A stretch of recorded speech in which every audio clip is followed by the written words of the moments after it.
तुलसी में रोज जल चढ़ाने और तुलसी के पास दीपक जलाने से क्या फल मिलता है। एक बार की बात है, देवी सत्यभामा भगवान श्री कृष्ण के पास आती है और उनसे पूछने लगती है, हे स्वामी, आप नित्य तुलसी को जल देते हैं और देवी रुक्मणी नित्य तुलसी के पास दीपक जलाती है, इसके पीछे क्या रहस्य है? कृपया आप मुझे तुलसी को जल देने और तुलसी के पास दीपक जलाने का महत्व सुनाइए। भगवान श्री कृष्ण कहते हैं, हे देवी सत्यभामा, तुमने अत्यंत महत्वपूर्ण प्रश्न किया है। देवी तुलसी लक्ष्मी का ही अवतार है। देवी तुलसी भगवान विष्णु को अत्यंत प्रिय है, इसलिए ये मुझे भी सबसे अधिक प्रिय है। मासों में कार्तिक और वनस्पतियों में मुझे तुलसी प्रिय है। जो भी मनुष्य तुलसी को जल देता है, उस पर मेरी कृपा सदैव बनी रहती है। जो भी मुझे तुलसी पत्र डालकर भोग चढ़ाता है, मैं उसे प्रेम से स्वीकार करता हूँ। तुलसी पत्र के बिना मैं किसी भी प्रकार का भोग स्वीकार नहीं करता हूँ।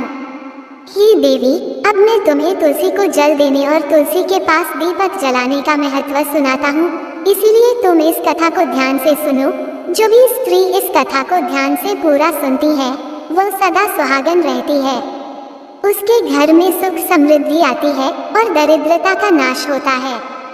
देवी सत्यभामा कहती है, हे स्वामी, मैं इस कथा को ध्यान से पूरा सुनूंगी, कृपया आप मुझसे वह कथा कहिए। तब भगवान श्री कृष्ण देवी सत्यभामा को वह कथा सुनाने लगते हैं। भगवान श्री कृष्ण कहते हैं, हे देवी, मध्य देश में श्याम शर्मा नाम का एक वैश्य अपनी पत्नी के साथ रहा करता था। वैश्य के पास किसी चीज की कोई कमी नहीं थी। ईश्वर की कृपा से उसके पास सब प्रकार के सुख ऐश्वर्य थे, किंतु उस वैश्य की कोई संतान नहीं थी, जिस कारण से वह सदैव ही दुखी रहा करता था। उसे वैद्य ने संतान प्राप्ति के लिए कई उपाय बताए। उसने दान धर्म किया, अनेक प्रकार के वैद्य भी बुलाए, उनसे नाना प्रकार के उपचार भी किया, किंतु फिर भी उसे कोई संतान नहीं हो रही थी। फिर एक दिन वो वैश्य महामुनि वशिष्ठ जी से मिलने के लिए उनके आश्रम पर जाता है। मुनि वशिष्ठ श्याम शर्मा का स्वागत करते हैं और कुशल मंगल पूछते हैं। तब वो श्याम शर्मा मुनि वशिष्ठ जी से कहता है, हे मुनिवा, मैं अत्यंत दुखी हूँ, मेरी कोई संतान नहीं है और संतान के बिना मेरा उद्धार कैसे होगा। मैंने संतान प्राप्ति के लिए अनेक उपाय भी किया, किंतु मुझे संतान नहीं हो रही है। कृपया आप ही बताइए कि मुझे किस कारण से पुत्र की प्राप्ति नहीं हो रही है। क्या मुझसे जाने अनजाने में कोई पाप हुआ है? तब मुनि वशिष्ठ जी अपनी दिव्य दृष्टि से श्याम शर्मा के पूर्व जन्म के बारे में जान लेते हैं। वशिष्ठ जी कहते हैं, हे वत्स, पिछले जन्म में तुम्हारे द्वारा घोर पाप हो गया था, इस कारण से तुम्हें इस जन्म में संतान सुख प्राप्त नहीं हो रहा है। श्याम शर्मा कहता है, हे मुनिवर, कृपया मुझे बताइए, पिछले जन्म में मुझसे कौन सा पाप हुआ था और उस पाप से मुक्त होने के लिए मुझे कौन सा उपाय करना चाहिए। वशिष्ठ जी कहते हैं, हे वत्स, पिछले जन्म में तुमने जो अपराध किया था उसके विषय में सुनो। पिछले जन्म में तुम एक अहंकारी वैश्य थे। तुम्हारा जन्म धनवान कुटुंब में हुआ था। तुमने पिछले जन्म में एक गाय को अत्यंत दुख दिया था। एक दिन एक गाय भूख और प्यास से व्याकुल होकर तुम्हारे द्वार पर आई थी, किंतु तुमने उस गाय को न रोटी खिलाई, न चारा खिलाया और न ही उसे जलपान कराया। तुमने बड़ी ही निर्दयता से उस गाय को अपमानित करके घर से निकाल दिया। उस गाय ने अभी अभी बछड़े को जन्म दिया हुआ था और भूख से व्याकुल होने के कारण वह गाय वहीं पर मूर्छित होकर गिर पड़ी और उस दिन वह अपने बछड़े को दूध नहीं पिला पाए, इसलिए इस गाय ने तुम्हें श्राप दे दिया था। इस गाय के श्राप के कारण तुम्हारी ऐसी दुर्दशा हुई है। उस गाय के श्राप के कारण तुम्हें इस जन्म में संतान नहीं हो रही है। वशिष्ठ जी की बात सुनकर उसे श्याम शर्मा को बड़ा दुख हुआ और वह स्वयं को कोसते हुए कहने लगा, हाय, यह मैंने क्या किया। एक बेचारी दुखी गौ माता की सेवा नहीं की। मैंने बहुत बड़ा अपराध किया है और उसी का दंड मुझे भोगना पड़ रहा है। श्याम शर्मा वशिष्ठ जी से कहता है, हे मुनिवा, मुझे बहुत बड़ा अपराध हुआ है। अब मैं इस पाप का प्रायश्चित कैसे करूं? कृपया आप ही मुझे मार्गदर्शन कीजिए। मैंने जो पाप किया है उससे मुक्ति का कोई तो उपाय अवश्य होगा। मैं अपना सब कुछ देकर उससे पाप का प्रायश्चित करूंगा। कृपया आप ही कोई उपाय बताइए, मुझे संतान प्राप्ति कैसे हो सकती है? क्योंकि शास्त्र कहते हैं पुत्र के बिना मनुष्य का उद्धार नहीं हो सकता। तब मुनि वशिष्ठ कहते हैं, हे वत्स, इस पाप का एक ही उपाय है, तुम पुत्र प्राप्ति के लिए पुत्रेष्ठ यज्ञ करो। इसी यज्ञ के फल स्वरूप तुम्हें संतान की प्राप्ति होगी। इस यज्ञ को संपन्न करके तुम ब्राह्मण को भोजन कराओ, वस्त्र और गाय का दान करो, तभी तुम्हें इस पाप से मुक्ति मिलेगी। तब श्याम शर्मा वशिष्ठ जी को धन्यवाद देते हुए कहता है, हे मुनिवा, आपका कोटि कोटि धन्यवाद। मैं आपके कहे अनुसार अवश्य ही पुत्रेष्ठ यज्ञ करूंगा और ब्राह्मणों को गायों का दान करूंगा। इतना कहकर वह श्याम शर्मा शीघ्रता से अपने घर पर लौट आता है और अपनी पत्नी को सारी हकीकत सुनता है। फिर वे दोनों ही पुत्रेष्ठ यज्ञ की तैयारी करते हैं। अनेक ऋषि मुनियों को निमंत्रण देकर वह श्याम शर्मा पुत्रेष्ठ यज्ञ संपन्न करता है और उन ऋषि मुनियों तथा ब्राह्मणों को गाय का दान करता है। यज्ञ के संपन्न होने के पश्चात यज्ञ की आग से अग्निदेव प्रकट होते हैं और उस श्याम शर्मा से कहते हैं, हे श्याम शर्मा, आज तुम्हारा यज्ञ सफल हुआ है। तुमने पुत्र प्राप्ति के लिए ये यज्ञ किया था, इसीलिए तुम्हें मेरी कृपा से एक पुत्र की प्राप्ति होगी। किंतु तुम्हारे पुत्र की आयु केवल 18 वर्ष की ही होगी और 18 वर्ष समाप्त हो जाने के पश्चात तुम्हारे पुत्र की मृत्यु हो जाएगी। इतना कहकर अग्निदेव अंतर्ध्यान हो जाते हैं। पुत्रेष्ठ यज्ञ करके और अग्निदेव से पुत्र का वरदान प्राप्त करके वह श्याम शर्मा बहुत प्रसन्न तो हुआ, किंतु उसे बड़ा दुख भी हुआ। श्याम शर्मा ने सोचा, पुत्र न होने से अच्छा है कमायु वाला पुत्र ही ठीक है। फिर वह पहले की तरह अपने कार्य में लगा रहा। कुछ ही दिनों के पश्चात उसकी पत्नी ने गर्भ धारण किया। श्याम शर्मा ने पुत्र के जन्म से पूर्व किए जाने वाले सभी संस्कार किया और फिर उसे एक अत्यंत सुंदर पुत्र की प्राप्ति हुई। वह बालक बड़ा ही तेजस्वी दिखाई पड़ रहा था। श्याम शर्मा ने पुत्र के जन्म के बाद किए जाने वाले भी सभी संस्कार किया और पुत्र को गुरुकुल में शिक्षा प्रदान की। श्याम शर्मा का पुत्र जैसे जैसे बड़ा होने लगा, श्याम शर्मा को बहुत अधिक चिंता सताने लगी। फिर जब उसका पुत्र 16 वर्ष का हुआ तो श्याम शर्मा की पत्नी ने उससे कहा, अब हमें अपने पुत्र का विवाह कर देना चाहिए। हमारा पुत्र अब विवाह के योग्य हो गया है। श्याम शर्मा ने कहा, हे प्रिय, विधि के विधान के अनुसार हमारे पुत्र की आयु केवल 18 वर्ष की ही है। 18 वर्ष के पश्चात हमारे पुत्र की मृत्यु हो जाएगी, इसलिए हमें इसका विवाह करके किसी कन्या के जीवन को बर्बाद नहीं करना चाहिए। वह तो 2 वर्षों बाद विधवा हो जाएगी, फिर उसे जीवन में अनेक कष्ट सहन करने पड़ेंगे। लेकिन श्याम शर्मा की पत्नी नहीं मानी, वह अपने पुत्र का विवाह होता देखना चाहती थी। श्याम शर्मा की पत्नी कहती है, हे नाथ, कुछ भी हो, मैं अपने पुत्र को अविवाहित मरते हुए नहीं देख सकती।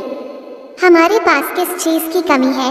हमारी पुत्र वधू इस संपत्ति को प्राप्त करके सुखी जीवन जी सकती है। इसलिए अब आप संकोच न करें और हमारे पुत्र के लिए सुंदर कन्या की खोज करें।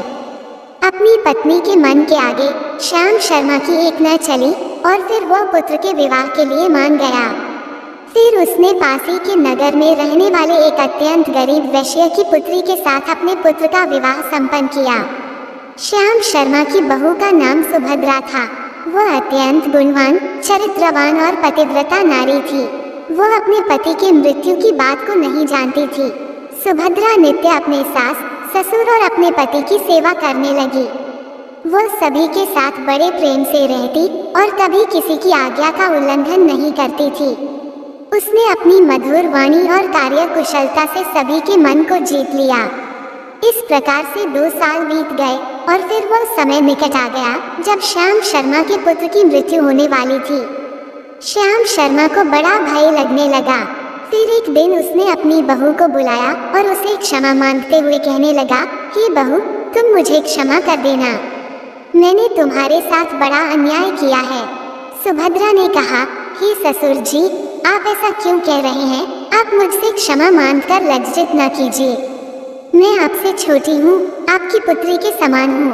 कृपया आप संकोच न करते हुए आपके मन में जो भी बात है वो कहिए, मैं आपकी आज्ञा का पालन अवश्य करूँगी। फिर श्याम शर्मा कहने लगा, हे पुत्री, तुम कल्याणी हो, तुम एक महान पतिव्रता हो, किंतु मेरे पुत्र के साथ तुम्हारा विवाह होने से पूर्व मैंने तुमसे एक बात छुपाई है। हमें पुत्र की प्राप्ति पुत्रेष्ठ यज्ञ करने के बाद हुई थी और अग्निदेव ने हमें ये कहते हुए पुत्र प्राप्ति का आशीर्वाद दिया था कि हमारे पुत्र की आयु केवल 18 वर्ष की होगी। 18 वर्ष के बाद हमारे पुत्र की मृत्यु हो जाएगी। अपने ससुर की बात सुनकर सुभद्रा ने कहा, हे ससुर जी, बस इतनी सी बात, आप चिंता न कीजिए। मैं आपको वचन देती हूँ कि आपकी पुत्रवधू मैं कभी विधवा नहीं होंगी। आपके पुत्र के प्राणों की रक्षा मैं करूँगी। आप बस मुझे एक दीपक, जल का घड़ा और एक गाय लाकर दीजिए। मेरे पति के प्राणों की रक्षा इन्हीं से होगी। सुभद्रा की बात सुनकर श्याम शर्मा को बड़ा आनंद हुआ और वह कहने लगा, हे बहू, जैसी तुम्हारी इच्छा, मैं तुम्हें वह सब चीज लाकर देता हूँ। इतना कहकर श्याम शर्मा ने अपनी बहू को वह तीनों चीज लाकर दी। फिर जब वो दिन निकट आ गया जिस दिन सुभद्रा के पति की मृत्यु होने वाली थी, उस दिन सुभद्रा ने सुबह उठते ही तुलसी को जल चढ़ाया और उसे प्रणाम करते हुए तुलसी के पौधे पर एक चुनरी बांध दी और तुलसी माता से प्रार्थना की, हे तुलसी माँ, मैं आपको चुनरी चढ़ा रही हूँ, कृपया आप तुम ही मेरे सुहाग की रक्षा करना। फिर सुबह के समय यमराज का एक दूत श्याम शर्मा के पुत्र के प्राण लेने के लिए उसके घर पर आ गया। जैसे ही वह घर में प्रवेश करने लगा, तब तुलसी के पौधे ने उसे रोक दिया और कहा, हे यमदूत, इस घर में निवास करने वाली स्त्री ने मुझे चुनरी चढ़ाई है और इसलिए अब इसके सुहाग की रक्षा मैं कर रही हूँ। तुम इसके घर में प्रवेश नहीं कर सकते। इतना कहकर तुलसी ने यमराज के उस दूत को घर में जाने से रोक दिया। वह दूत भयभीत होकर सुभद्रा के पति के प्राण लिए बगैर ही यमपुरी लौट गया। यमपुरी में जाकर उसने यमराज से कहा, हे धर्मराज, मैं धरती लोक पर एक पुरुष के प्राण लेने के लिए गया था, किंतु तुलसी के पौधे ने मेरा रास्ता रोका। उस तुलसी के पौधे के कारण मैं घर में प्रवेश नहीं कर पा रहा हूँ। इस बात पर यमराज को बड़ा क्रोध आ गया। फिर उन्होंने अन्य दो दूतों को बुलाया और कहा, तुम अब शाम के समय सुभद्रा के घर पर जाओ। जब तुलसी का पौधा सो रहा होगा, तुम उसके पति के प्राण लेकर यमलोक आ जाओ। फिर शाम के समय यमराज के दो दूत सुभद्रा के घर की ओर निकल पड़े। सुभद्रा ने शाम होते ही तुलसी के पास एक दीपक जला दिया और उससे प्रार्थना की, हे दीपक, अब तुम ही मेरे पति के प्राणों की रक्षा करो। ये के दूत मेरे पति के प्राण देने के लिए आ रहे हैं। फिर शाम हो गई, तुलसी का पौधा सो गया और यमराज के दो दूत सुभद्रा के घर के सामने आकर खड़े हो गए और सोचने लगे, अब तो इस मनुष्य के प्राण लेकर ही हम यमपुरी लौटेंगे। जैसे ही यम के दूत सुभद्रा के घर में प्रवेश करने लगे, तुलसी के पास लगाए हुए दीपक ने उनका रास्ता रोक दिया और कहा, हे दूतों, तुम अब इस सुभद्रा के पति के प्राण नहीं ले जा सकते। उस स्त्री ने मुझे प्रज्वलित करके उसके पति के प्राणों की रक्षा करने की प्रार्थना की है, इसीलिए अब मैं उसके पति के प्राणों की रक्षा कर रही हूँ। इसलिए तुम आज उसके पति के प्राण नहीं ले जा सकते। तुम यहीं से लौट जाओ, नहीं तो मैं सब कुछ जलाकर भस्म कर दूंगी और मेरी अग्नि में तुम दोनों भी जलकर भस्म हो जाओगे। उस दीपक की बात सुनकर यमराज के दोनों दूत अत्यंत भयभीत हो गए और फिर से लौटकर यमराज के पास चले गए। वहां पर जाकर उन्होंने यमराज को सारा वृतांत सुनाते हुए कहा, हे यमराज, आपकी आज्ञा का पालन करते हुए हम दोनों शाम के समय उस पुरुष के प्राण लेने के लिए गए थे, किंतु तुलसी के पास लगाए हुए दीपक ने हमारा रास्ता रोक दिया, इसीलिए हम खाली हाथ ही लौट आए हैं। ये सुनकर यमराज को बड़ा क्रोध आ गया। फिर उन्होंने अन्य 4 दूतों को बुलाया और कहा, अब तुम सुबह उस सुभद्रा के जागने से पहले जाओ और उसके पति के प्राण लेकर आ जाओ। यमराज की आज्ञा पाकर दूत सुबह सुभद्रा के घर की तरफ जाने लगे, लेकिन इधर सुभद्रा ने रात को ही घर के दरवाजे के सामने जल से भरा हुआ लोटा रख दिया और उससे प्रार्थना की, मेरे पति की रक्षा कीजिए। यम के 2 दूत मेरे पति के प्राण लेने के लिए आ रहे हैं, अब आप ही मेरे सुहाग की रक्षा कर सकते हैं। इतना कहकर वह सुभद्रा सोने के लिए चली गई। इधर यम के दूत सुबह सुभद्रा के जागने से पहले ही उसके घर पर पहुंच गए। जैसे ही वह घर के अंदर प्रवेश करने लगे, तब उस लोटे के अंदर भरे हुए जल ने कहा, तुम रुक जाओ, अब तुम इस घर में प्रवेश नहीं कर सकते। ये घर अब मेरी सुरक्षा में है। मैं सुभद्रा के पति के प्राण तुम्हें लेकर जाने नहीं दूंगा। अगर तुमने इस घर में प्रवेश किया तो मैं नरक की अग्नि को बुझा दूंगा, जिसमें सारा नरक लोक डूब जाएगा। ये सुनकर यमराज के बेचारे दूत घबरा गए और एक दूसरे की तरफ देखकर उस स्थान से भाग गए। वे सभी यम के दूत यमराज के पास लौट गए और उनसे कहने लगे, हे धर्मराज, आपकी आज्ञा का पालन करने के लिए हम चारों सुबह सुभद्रा के जागने से पहले ही उसके पति के प्राण लेने के लिए पहुंच गए थे, किंतु सुभद्रा के घर के बाहर रखे हुए जल के लोटे ने हमारा मार्ग रोक लिया और इसी कारण से हम उसके घर में प्रवेश नहीं कर सके। अब यमराज को बहुत ही अधिक क्रोध आ गया। इस बार उन्होंने 8 यमदूतों को बुलाया और कहा, हे यमदूतों, अब शीघ्रता से जाओ और बलपूर्वक उस मनुष्य के प्राण खींचकर यमलोक लेकर आओ। फिर वह 8 यमदूत यमराज की आज्ञा का पालन करते हुए पृथ्वी लोक पर उस सुभद्रा के घर के पास आते हैं तो देखते हैं उस सुभद्रा के घर के सामने एक गाय खड़ी है। सुभद्रा ने यमदूतों के आने से पहले ही अपने घर के सामने गाय को बांध दिया था और गौ माता से विनती की थी, हे गौ माता, आज यमदूत मेरे पति के प्राण लेने के लिए आ रहे हैं। अब आप ही मेरे सुहाग की रक्षा कर सकती हो। हे गौ माता, मैं आपकी शरण में आई हूँ, कृपया मुझे विधवा होने से बचा लीजिए। उस गाय ने कहा, हे पुत्री, तुम चिंता मत करो, तुम्हारे पति के प्राणों की रक्षा मैं स्वयं करूँगी। मेरे होते हुए यम के दूत तुम्हारे घर में प्रवेश नहीं कर पाएंगे, इसलिए तुम चिंता से मुक्त होकर घर में अपने पति की सेवा करो। फिर जैसे ही वे यमदूत घर के अंदर प्रवेश करने के लिए आगे बढ़ते हैं, तब वह गाय उन्हें रोक देती है और कहती है, इस घर में तुम लोग प्रवेश नहीं कर सकते, इस घर की रक्षा मैं कर रही हूँ। मेरे रहते कोई भी इस घर के अंदर प्रवेश नहीं कर सकता। यदि तुमने घर के अंदर प्रवेश करने का प्रयत्न किया तो मैं तुम सभी को श्राप दे दूंगी। अगर तुम्हें इस घर के अंदर प्रवेश करना है तो तुम्हें पहले मेरे प्राण लेने पड़ेंगे और तुम सभी को गौहत्या का पाप लगेगा, जिसका कोई प्रायश्चित नहीं है। वहां पर उपस्थित सभी यमदूत गाय के द्वारा श्राप देने की बात सुनकर भयभीत हो गए। वे जानते थे कि गाय के द्वारा दिए गए श्राप से कोई मुक्त नहीं कर सकता और गौ हत्या तो संसार का सबसे जघन्य अपराध और महापाप है, जिसका कोई प्रायश्चित भी नहीं है। इसीलिए वे सभी वहां से लौटकर यमराज के पास चले गए। यमपुरी जाकर उन यमदूतों ने यमराज को सारा वृतांत सुनाते हुए कहा, हे धर्मराज, उस सुभद्रा के पति के प्राणों की रक्षा एक गाय कर रही है। उस गाय ने हमें श्राप देने की बात कही, इसीलिए हम सभी भयभीत होकर वापस लौट आए हैं। हमने गाय का सामना करने की शक्ति नहीं है। उन यमदूतों की बात सुनकर यमराज आग बबूला हो गए और स्वयं भैंस पर सवार होकर पृथ्वी लोक की ओर निकल पड़े। यमराज अपने भैंस पर सवार होकर उस सुभद्रा के घर के पास चले आते हैं।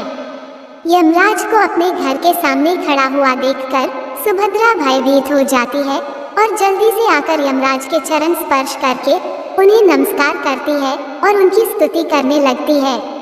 हे यमराज, आप तो तीनों लोगों के प्राणियों पर कृपा करने वाले महान देवता है। इस संसार के समस्त प्राणियों के पाप और पुण्य का लेखा जोखा आप अपने पास रखते हैं।